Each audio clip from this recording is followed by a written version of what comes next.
when it comes to food addiction. So people are like, I like sugar has a power over me, or alcohol has power over me, or salty snacks have power over me. At least like I lose self control. Or I would argue one of the biggest mistakes people make when it comes to emotional eating is thinking that their problem has anything to do with food. So what people try and do when they're like, okay, I'm gaining weight, I don't feel good, the doctor's threatening me with medications, whatever it is, what people typically do is they try and combat their food addiction in the kitchen. However, the way you deal with addiction is by getting crystal clear on what problem you're trying to solve with the sugar. What problem are the potato chips solving? That's where you need to start doing the work. So sugar is not your problem, it's your answer. Potato chips is not your problem, it's your answer. And so the question becomes the answer to what? Optimal health is not a privilege, it's a right. However, unfortunately, the overwhelming majority of health challenges today can be attributed to lifestyle. This includes our physical activity, the quality of our relationships, stress, purpose and fulfillment, and of course, our diet. But what if there was an alternative? What if we could prevent and combat these health challenges with lifestyle changes before pills and procedures? You are listening to the Plant Protocol podcast with yours truly, plant-based health and business coach, and now the forever voice in your head, Lisa A. Smith. It's time to come get this health.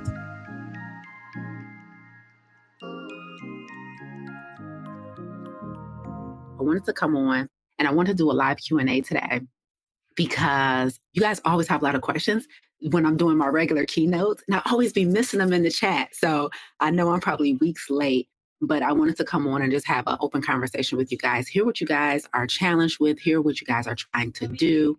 Many of you guys know I'm Lisa A. Smith, the host of this here Plant Protocol podcast and the Forever Voice in Your Head.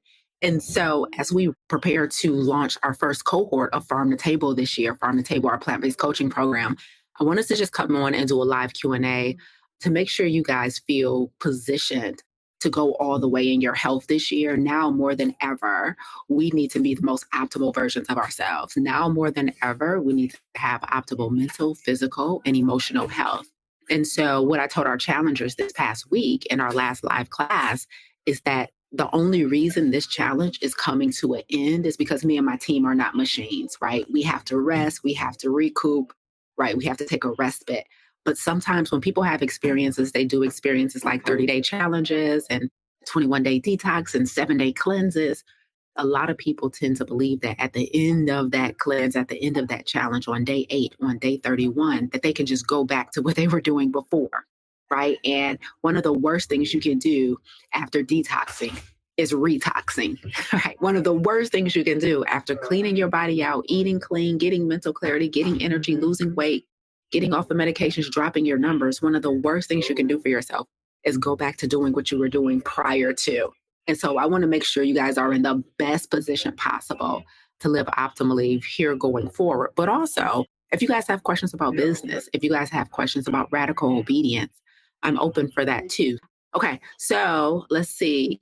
Stacy says, not a question, but a statement. I have been so blessed with the SOS. Stacy, tell us more. Tell us about the results you've gotten so far. What exactly has happened for you in these last 27 days since you've been in the challenge? And then Angel says, I'm absent of disease and not trying to lose much more weight, maybe 5 pounds or so, trying to figure out what maintenance will look like for me. Angel, it's so funny that you asked this question because I was thinking I wanted to answer some questions that have come in through the challenge. And so that was one of them. Somebody just, you were probably there in class, I don't know, but somebody just asked me in the challenge on Wednesday, like, or on Saturday, how do I maintain once I've lost weight? How do I maintain my results? And so Angel says she's trying to figure out what maintenance looks like for her. Okay. So for those of you who don't know, I've lost over 60 plus pounds. I'm a whole food plant-based vegan. I lost my weight many years ago. My weight loss journey started in 2012. And since that time, I've lost weight. I'm very comfortable in my body. I'm very comfortable at the size I am. I'm not trying to lose additional weight, but I still eat a whole food plant-based lifestyle, really clean. So not a bunch of junk, not a bunch of processed vegan junk food. And so, Angel, the way I maintain is I'm going to tell you what I told our challengers on Saturday, which is I do exactly what I did to get here. I maintain the same routine and energy and effort that I had when I started. So I still work out. I work out, Angel, maybe 6 to 7 days a week. You guys know I eat plants every damn day. You guys know I'm whole food plant based. I don't do any refined processed sugar. I don't cook with any oil. I don't eat a bunch of processed vegan junk food. I drink my water first thing in the morning, 24, 5 ounces within 30 minutes of waking. And then, of course, I do all the things outside of the kitchen and the gym that helps me to maintain a healthy weight as well. So, for example, I don't have any chronic stress in my life. I pray and meditate on a regular basis. I get really good sleep and rest intentionally. And then I live a life of purpose. And so all of those things helps to heal the body and keep it at what we call a state of homeostasis or balance. So I need you to know that in order to maintain where you are, it's not weight is not just about food and exercise, as you guys already know. I tell you that all the time. But when you're thinking long term and you're thinking, how do I maintain the results I've already gotten? Number one, you got to continue to do the thing that got you here. You can't stop or let your foot off the gas or start giving yourself small passes like, oh, I can afford a little bit of this or I can afford a little bit of that. Like, you can't give yourself small passes. You have to maintain that same energy throughout this experience. That's why it's so important to find stuff you like, stuff you enjoy, meals you enjoy, exercise you enjoy, mindfulness practice that you enjoy. Like, I meditate regularly because I enjoy that particular mindset practice. I'm not a journaler, so I don't journal. You know what I mean? So don't do things just because it seems like the right thing to do. I don't like oatmeal, so I don't eat oatmeal. Right. And so you just have to make sure you find your sweet spot. That is something that really feels like good to you, but then you have to do it consistently and with unrelentless, non negotiable effort. Okay. So that's what I would say. Stacy says, I'm about to complete Farm to Table and ready for the next step. This time, a more committed me. So, Stacy, what does that next step look like for you? What do you think is next? Because I know in Farm to Table, you were talking to us about wanting to potentially do your own thing. You had an initiative you want to start. I don't want to tell all your business. So, what do you think the next right step is? Okay. So, I saw a couple questions. Wanda says, can I get your banana bread recipe? The banana bread recipe is in my plant-based foodie recipe book, Wanda. So I've given that out free over and over again. That's lisaangelsmith.com/plant-based foodie. You can download my complimentary plant-based recipe book. Now, this recipe book I wrote prior to the pandemic, like years ago. So some of the recipes still have oil and all of that stuff in it. Okay, this is not a brand new recipe book. This was like Lisa 4 or 5 years ago. Okay, so edit the recipes as necessary. Okay. Katie Natural says, what is Farm to Table? So Farm to Table is my signature plant-based coaching program, Katie.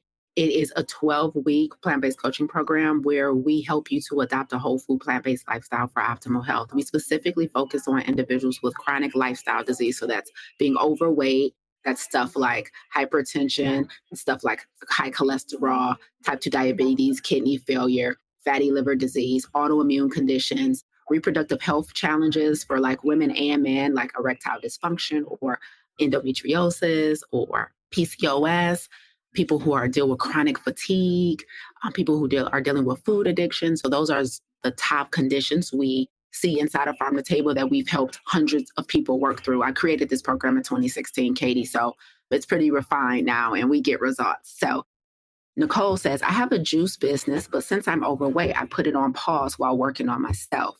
Is it okay to heal as well as help others at the same time, or should one focus on their own health before? Oh, God. Nicole, this is such a great question. This is such a great question. Okay, so she says, I have a juice business, but I'm overweight. So should I pause my business until I feel comfortable in my own skin, in my own body, feel confident? The answer is no. The answer is no. You should not wait. Okay, so there's personal development work that needs to be done here because your assumption that you being overweight means that, maybe you're not qualified yet to run your juice business is wrong. So I would have to, of course, know a little bit more about the number one question I would have for you, Nicole, is why did you start the juice business? What results? Apparently, juicing has been powerful for you somewhere in your journey. So my question will be, why did you start your juice business? what led you to want to get started, and whatever that is, you're still qualified to sell and promote, even though you may not be at your particular health goals yet. So this happens a lot with our coaches. So you guys, I have a business accelerator where I help people build successful coaching businesses. And one of the things that happens often, Nicole, is people will say, I don't think I'm ready. I don't think I'm qualified to be a coach yet because I'm still on my personal health journey. So they'll disqualify themselves to run a business where they're helping other people because they don't feel perfect yet. And that is not what qualifies you or disqualifies you. You still being on your journey, you still wanting to work on yourself a little more does not disqualify you from being able to help other people. Right. And so wherever you've gotten to in the journey, I can guarantee you there are people who are trying to get to where you are. So even though you have more weight to lose, you have more things you want to accomplish personally, that does not disqualify you from helping other people right now. And that's one of the biggest misconceptions we can make in the health space. So many people want to help people in the health space, but they're like, I'm not perfect, Lisa. I still eat sugar, Lisa. I still got weight to lose, or I'm off of some of my medications, but not all of them. So maybe I should just wait. It's like, no, who told you that the leader had to be perfect? Nobody. And as a matter of fact, I will argue still being on your journey actually makes you more attractive. People love to be led by people they feel like they can relate to that are just as human as them. So I would say not only run your juice business, but be transparent about your journey while you're on it. Okay. I hope that answered your question, Nicole. Okay, Katie Natural says, do you have a plant-based certification you recommend? Yeah, mine. I can't believe nobody told her in the chat. Katie, yes, I've created my own plant-based coaching certification in 2021. It's called the Plant Protocol Business Accelerator and Plant-Based Coaching Certification. It's the first to be founded by a person of color. So shout out to Black History. But yes, the Plant Protocol is my business accelerator and coaching, plant-based coaching certification. So if you're interested in learning more about that, Katie Naturals, we have a business accelerator. So people who are interested in creating their own health coaching business, their own coaching business, see your girl. Okay. We created history in 2021 because we on track to be historical figures around here. So yeah, I got you. It's a phenomenal. I'm gonna tell you what's so phenomenal about our plant-based coaching certification. A couple of things. Number one is it is a curated community, meaning, you know how on most other certifications and stuff that you might take, you just go to the website and pay. It doesn't matter like who you are, what stage of business you're in, nothing. Like you just pay and you're in, right? Mine is not like that. You have to apply, you have to go through a suitability interview, and you have to be invited into the community. So that's the first differentiator. It's a curated community, so you can ensure everybody is there for the same reason. Everybody's been vetted and everybody is on similar levels, right? So that it feels more welcoming and it feels more intentional. The second thing that makes our plant-based coaching certification so different is that it's live. So it's not a bunch of pre-recorded stuff that you just watch and take a test and call yourself certified. You're live with me in a classroom every first and third Wednesday of the month, and I'm teaching business in real time. So everything that's happening in business, the changes, like we're in the midst of updating the curriculum right now. And the reason that's important is I'm not selling you the same stuff I created back in 2021. I'm constantly updating and teaching new material based on the fluctuations, the changes in the coaching space, in the plant-based space. And so you're live with the creator. I don't know any other certification that does that. And I'm not saying it doesn't exist, but I don't know if any other plant-based coaching certification does that, where you're live with the creator. And then the third differentiator for us is that we teach you just as much business as we do the nutrition and lifestyle science. So you may want to develop more mastery around science. We got you. But then also, how do you create a program? How do you actually coach somebody? How do you create an offer? What do you price your offer? How do you market your offer? How do you sell? And so I teach business acumen just as much as I teach science. So the Plant Protocol Business Accelerator and Coaching Certification will be a great, great opportunity for you if that sounds like a good fit. All right, Katie. Let's see. Stacy says, I didn't know what sugar was doing until now, and I feel better and blessed with this new knowledge. Can you recommend a plant-based creamer for my mushroom coffee? Okay, so Stacy, can I recommend a plant-based creamer? No, I cannot. Now, you are in the challenge, Stacy, so you know in the second class in the challenge, we taught y'all how to read food labels. So because I don't drink coffee, I also don't use coffee creamers. So I don't have a brand that I know of that is as clean as I prefer. And that's just because I'm not in the creamer world. I'm not saying it doesn't exist. And so I would ask you to use your label reading abilities that we taught you in the challenge and make sure you're looking at those ingredients first. And I would highly recommend that it is free of refined sugar. Now, I don't know if they have a sugar free plant based coffee creamer or not, but if they don't, figure out how you can make one maybe at home. But no matter what, you don't want any added sugar. I know for a fact that's what coffee creamers are notorious for having is sugar. So be very careful with that. Let's see. Allison says, I recently injured my ankle while exercising, and now I'm concerned that it can affect my weight loss journey. Any suggestions on how to continue losing weight without exercise? Okay, so an injured ankle doesn't have to mean without actual exercise. That's first, Allison. There's things you can do where you're not bearing weight on your ankle or on your feet, right? So you can do exercise like chair exercise. You can do things that are like using machines like a Pilates or a yoga, or you could do upper body stuff. So injury to the ankle doesn't necessarily have to mean completely no exercise. Now, depending on what stage you're in your injury, of course, listen to your healthcare provider. It might have just happened and you need to take some time and sit down. But the further along you go in the healing process, you still may be able to reintroduce some things, like maybe you could do a stationary bike or something, right? Where you're not putting weight on your ankle. So I do want you to consider that. But also, you said how to continue losing weight. If you do, for some reason, have to stay away from all exercise, then your diet is going to be key, obviously. Like there is no room for error if you want the scale to keep moving if you're not exercising.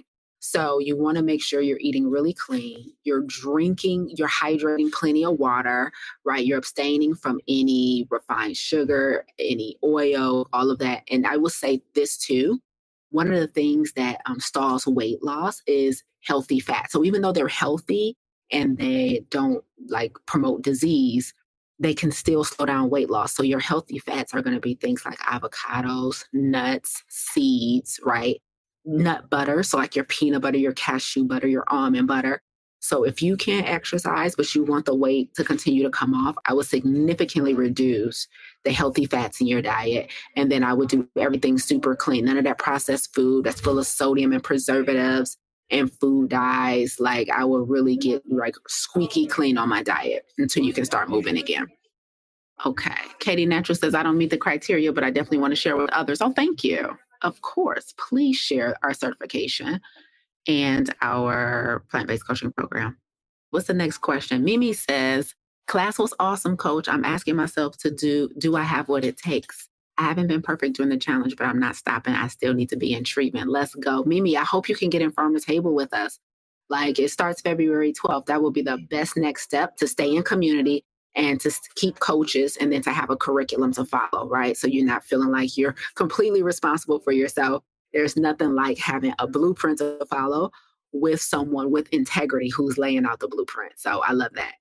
So any other questions about anything? Food, business, exercise, health, mindfulness. Let me tell you something, a question that I think I want you guys to do better at. When you do get opportunities to ask questions, one of the things I've been doing as a coach lately is really pushing back on people's questions. And so what I mean by that is one of the mistakes that we make is we don't necessarily get good answers to our questions because we don't ask good questions. Like we don't necessarily get good answers to our questions because we don't ask good questions. So one of the things you guys can do better as students is really take some time to formulate better questions. Like one of the questions I don't like being asked as like a coach and as a speaker is how do I get started? I think it's too broad. I don't think it's specific enough. I don't think it's nailed down enough. Like how do I get started? It's just not a great question. So I want you guys to do better with questions so that you can get better answers from us. So one of the things I started doing as a coach is if I don't like the way somebody asks a question and I think they can put more thought into it so that they can get more value out of the conversation, I'll say, try asking me that in a different way, right? Because sometimes I think we raise our hand too fast and we want somebody to give us anything, but we want to make sure we're getting news we can use immediately. So one of the things I want all of us to work on as students is we have to ask better questions. So I want you guys to start thinking through the questions you ask before you ask it to make sure that we can give you the best answer possible. Okay? There we go, Wanda. Wanda said, okay, I'm going to ask, what are the payment plans for Farm to Table? Although I'm claiming a win, I still need to know. I love this. So the cost of Farm to Table starts at $9.97. We have 2 tiers. So the lowest tier starts at $9.97, and that payment plan starts at $3.99 a month. So I hope that helps, Juan. So it starts at $3.99 a month. So we have an info session for all of our programs that you can ask any questions about Farm to Table, about our business accelerator, about my mastermind, about working with me privately. Yeah, it was easy. All you got to do is ask. Why are we afraid to ask? We could talk about money. I'm not ashamed to talk about money. I do so much for free. I ain't ashamed to charge for what I charge for. It's okay. Yeah, we're not going to act weird about it, you know? We ain't going to act weird about it. Okay. I saw Rochelle had a question on YouTube. She says, please clarify about salt. We need sodium and chloride to live. I know you said table salt is man-made, so you don't recommend it. Sea salt isn't man-made, so why can't we use it? So I'm not saying you not necessarily can't use salt. So what people always say, Rochelle, is don't we need salt to live? That's the question I'm always asking. When we say no salt in our challenge, because it can absolutely exacerbate conditions and it could potentially be disease promoting. So when we say no salt, what people all inevitably say is, well, I thought we needed salt to live. And my answer is no, we need sodium to live. Sodium is the electrolyte that we need to live that balances out the potassium in our cells, right? So I'm saying table salt, sea salt, whatever it is, right? The thing you need is sodium. So you don't have to have, I'm not saying don't eat salt because it's man-made. I'm saying the thing you need is sodium. I'm saying you can get sodium from plenty of places without salt, whether it's table salt, sea salt, or whatever you want to call it. So what you decide to do is your choice. You have to know what conditions you may or may not have, and you have to know what is and isn't safe based on your specific goals, right? And so I'm not necessarily saying you can't have salt. I'm telling you we don't need it, right? And so what we do in the challenge is we take out stuff we don't need. We don't need oil. Oil is not a health food. We don't need salt, table salt. We need sodium. So you guys are still consuming sodium in the challenge. We're taking out salt. We're taking out anything that can be potentially inflammatory and disease promoting. Okay, so I hope that answered your question. Angel says, what chronic stress have you had to remove from your life? How did you not return to it? I have a whole masterclass. Angel, I think you're VIP in the challenge, are you not? I think you're VIP. Confirm to me that you're VIP, because I'm going to tell you where to find this masterclass in the VIP portal. But she says, what chronic stress have you had to remove from your life? There's been maybe relationships. I would say one of the biggest ones was work. So the last time I worked a 9 to 5 was in 2012. Yeah, the last time I worked like a proper 9 to 5 with like benefits, and I had to be there 8 hours a day and all of this stuff. Like, and I had to wear slacks. Still makes me cringe. Was 2012, and I would say that was a time that I think I was stressed out because I was a social worker. I worked in child welfare, and I was responsible for helping, the biological families reunite with their kids who had been taken by Child Protective Services. And I was working at Oakland County in Michigan at the time. So there was a caseload that was too crazy because, of course, social work, we were understaffed. And then I had to go back and forth to court, and I had to deal with biological families. I had to deal with foster families. I had to deal with service providers, so counselors and therapists and substance abuse. So it was a lot of moving pieces. And I was responsible. I was over a program called MYOI in Oakland County that was specifically designed for teenage foster kids. And so it was a lot, and it wasn't my gift either. So it's nothing wrong with the work. The issue is I wasn't operating in my unique gifts and talents. And so that caused a bit of overwhelm. And so I started my weight loss journey in that year, 2012, and I quit my job as a social worker in the fall of that year, in October of that year. And then I moved abroad. So I quit my 9 to 5 and I quit the America. So that was the last time. You said, how did you not return to it? So I started doing stuff that I love. So I quit my 9 to 5 to move abroad to work international internship. I worked at the United States Embassy in Italy. And okay, let me tell the whole truth. I just thought about this. Part of the reason I didn't return to an angel is because I couldn't. I just remembered that small fun fact. Part of the reason I didn't return to my 9 to 5 is because I couldn't. When I got accepted for the internship in Rome, I asked my job, like, hey, I'm about to go out the country. I'm about to work at the United States Embassy. And when I come back, can you just hold my job for me? So I asked for unpaid leave of absence, and they told me no. And so I was like, well, I'm not about to turn down working in Italy. So I couldn't come back. So that was easy. Now, I don't know if your question is more broad, like how did you just not return to 9 to 5 work in general? But that also wasn't an option. Like I started my weight loss journey. I started falling in love with fitness and falling in love with health. And so I just stayed abroad. I went to Italy. Then after that, I went to China. And I was like, I want to work in the health space. So I came back and became a personal trainer. And I started my first company in 2015. So from 2012 to 2015, I was working as a teacher. I worked as an international teacher in China. And then I came back to the US and I worked at an all girls school teaching their Chinese students English as a second language. And then personal trainer and started my own business in 2015. Okay. I hope that answers your question. So not returning, I mean, radical obedience. Like I was only moving forward. I don't go back. I do that in life, period. Like I only go forward. I don't go back. Let's see. Okay, so Trevor, he said, can you speak to how important it is to resolve trauma and emotional healing as it relates to food addiction? I would say when it comes to food addiction, so people are like, I like sugar has a power over me, or alcohol has power over me, or salty snacks have power over me. At least like I lose self control, or I get in my feelings and I want to eat. I get in my feelings and I want to eat.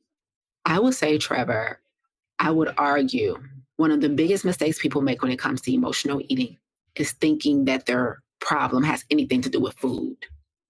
So what people try and do when they're like, okay, I'm gaining weight, I don't feel good, the doctor's threatening me with medications, whatever it is. What people typically do is they try and combat their food addiction in the kitchen. They're like, okay, I'm gonna take it all out the house. I'm not gonna buy it. I'm going to, tell my friends and family, I'm gonna stay away from it.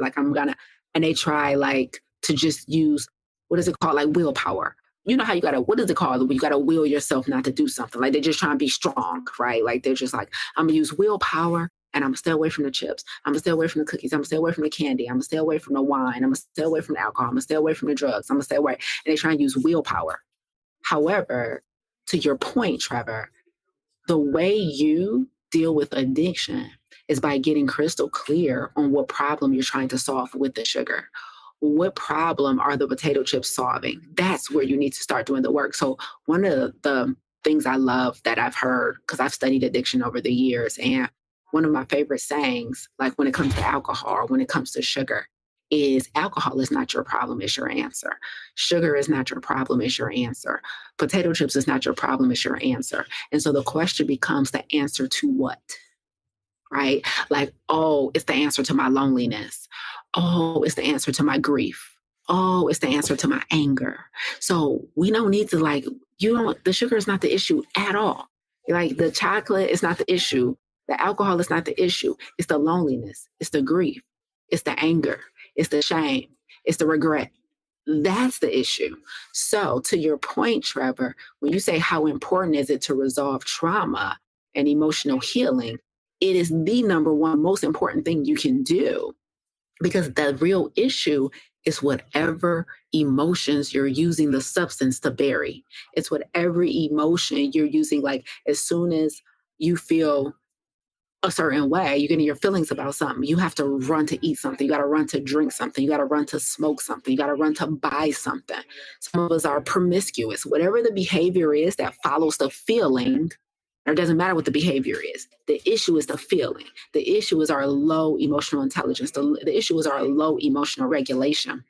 So one of the things we're doing for this next cohort of Farm to Table plant-based coaching program is we have 2 tiers. So we have our standard and our plus. For our plus tier, they're actually going to get some private sessions. We're going to do some private group sessions with my good friend, Demayas Purdue, founder of Purdue Leadership Institute, and he's going to be doing some emotional intelligence workshops with our plus students in Farm to Table this semester. I reached out to him and I was like, yo, I'm doing a special cohort of Farm to Table about radical obedience. People are challenged with emotional regulation. I need you to come in and do some deep level work with teaching us how to develop emotional intelligence, how to regulate our emotions, and how to stop eating and drinking our feelings.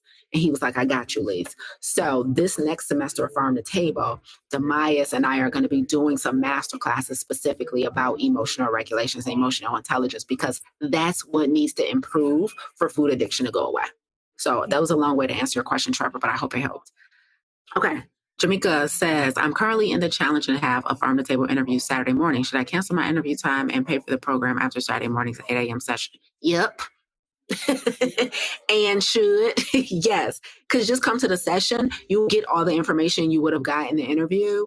And if you know you're ready to move forward, let's just get it, right? So just come on in, let's get it. We'll have a good time. So absolutely, just cancel your 101. You come to the 8 a.m. Eastern session, info session, and you can enroll right there on the spot. Absolutely. And again, payment plans start at $3.99 a month for our standard enrollment, plus starts at $9.97.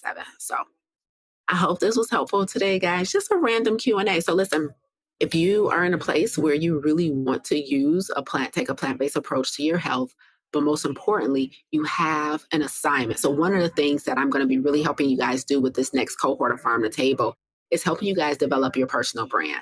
If your personal health has gotten in the way of you showing up as your best self, then this cohort of Farm to Table is for you, because I'm going to be teaching radical obedience on a high level. Like our plus students, you guys are going to get a special radical obedience masterclass, plus a radical obedience assessment that I created. So it's going to be a really, really informative, detailed approach to helping you guys understand how to leverage your health so that you can show up on assignment. You guys know I don't care about whether or not you ever eat meat or salt again. My biggest thing is, what is your health hindering you from doing? Is your health a liability or an asset? And my goal with this cohort of Farm to Table is make sure we take your health from a liability to an asset so you can leverage it to do that. Like a lot of people come to me and say, Lise, I want to do what you're doing. I want to speak. I want to teach. I want to be on social media all the time. I want to travel. I want to give my gift. I want to tell my story. And people ask me all the time that question I don't like, how do I get started, right? I just don't think that's a good question. But part of the reason people ask that question, and this is why I don't like the question, is because they're not really confused on what a step to take. There's something mental, there's a belief that's blocking them. And so they're not asking the true question. So I don't like when people say, how do I get started? Because that's not their real question. Their real question is, how do I get over the fear of telling my story? How do I tell my story without insulting other characters in the story? How do I start, and what do I do with the self-consciousness that I feel? Like they're not telling me the truth when they ask the question. When they say, how do I get started? Come on now. I never believe that question. So I'd be like, what are you really asking? Because I'm all like, oh, all you got to do is create your own stage and invite people to come and then start speaking. And that's scary as heck to people. So I'm like, so what's your real question? Because there's things you can do to get started. Like, how do I write a book? How do I start my own business? Like, what do you mean? How do you start? Like, there's too much free information out here for you not to know at least the first 2 to 3 steps. What you really want to know is, how do you get out your feelings, right? And so I have found that that's just not an effective question to ask. Kamara says, what's the difference from not liking your job versus doing what I should be doing? Like, ask specifically for yourself. Like, are you saying you currently like your job, but you don't think it's what you should be doing? Or are you saying you currently don't like your job and you don't feel like you're doing what you should be doing? Like, ask me the question directly in a first person's perspective, Kamara, and maybe I can answer it better. And then we'll make your question the last question for today. Because if you don't like your job, let me be clear. There's aspects about all of our work that we're not going to like. Like, I'm a full-time entrepreneur and I love it and I wouldn't do anything else, because the number one thing I value in life is freedom. But there's the aspects about my job that I don't like. But the work overall, like what you guys see, like when I speak and I teach and I coach, I spend the least amount of time doing that. Like, the majority of my time is spent preparing to speak, teach, and coach. Right. So what you guys see when I show up and I'm ready and I'm sharp and I'm going and I'm delivering keynotes and cracking jokes and like got my points together, like that all happened in the lab. That all happened when the lights and the cameras were off. right? Now, I personally enjoy that. I enjoy ideating. I enjoy creating intellectual property. But sometimes what we think we want to do, we have to be clear on what percentage of that we're actually going to do. Like my gift is speaking, teaching, coaching, but I spend the least amount of time in my business speaking, teaching, coaching. And so I just want to be clear. Okay, Kamara asked she said, I like my job because I think I should be doing something else. I'm assuming because it's supposed to say, but I like my job, but I think I should be doing something else. So here, I will say this, Kamara, if you like your job, but you think you should be doing something else. Okay, thank you for that correction. Okay, I like my job, but I think I should be doing something else. My question to you will be, why do you think you should be doing something else? Like, what pull are you getting? What intuitive pull are you getting toward what? And then the next thing will be, sometimes we have to stop thinking either or, and we have to think and. The something else that you believe you should be doing or whatever you should be doing instead, can you also do that right now in some capacity? It doesn't have to be in a business capacity. We don't have to monetize everything that we enjoy. So if you are feeling pulled or called to something else, start exploring what that is. Start exploring what it will look like to do that and your job, and then start exploring what it will look like to slowly exit from your job and do that full time if that's what you prefer. So what you like to do, is it something that you feel like you have to monetize, or is it just something you enjoy that you can do leisurely or in service to other people on a like volunteer basis? Is it something you can do in ministry? Is this something you can do in a community group that you're in without necessarily having to make it a formal structure or entity, right? So there's ways that we can do things that we enjoy without having to choose. If you love your job, stay at the job. You don't have to leave that. Everything that you do don't have to be like, oh, this is my sole purpose on the planet. Like, we can do stuff that we enjoy. We just got to make sure we're also doing and activating our purpose on the planet. But it doesn't mean that everything we do has to be our divine assignment. You get what I'm saying? And so it's okay to do stuff that you enjoy and stuff that's like aligned with your personal gifts and talents and purpose. I hope this was enjoyable and I answered some questions for you guys today. Don't y'all be in my DMs asking me questions now, because I done came on and offered a whole almost hour of Q&A. So what we not about to do, okay? All right. That's it, y'all. I'll see you guys next week. Have a phenomenal, phenomenal week. Bye, y'all. You tuned in today because, like me, you refuse to let your good become the enemy of your great. You're not settling for good health when optimal is well within reach. If you're ready to go from good to great, visit lisaangelsmith.com to learn more about our plant-based health coaching program, Farm to Table, and our plant-based business accelerator and coaching certification. But before you go, if you enjoyed what you heard today, please consider rating and reviewing this podcast. Until next time, remember, radical obedience is still undefeated. Stay obedient.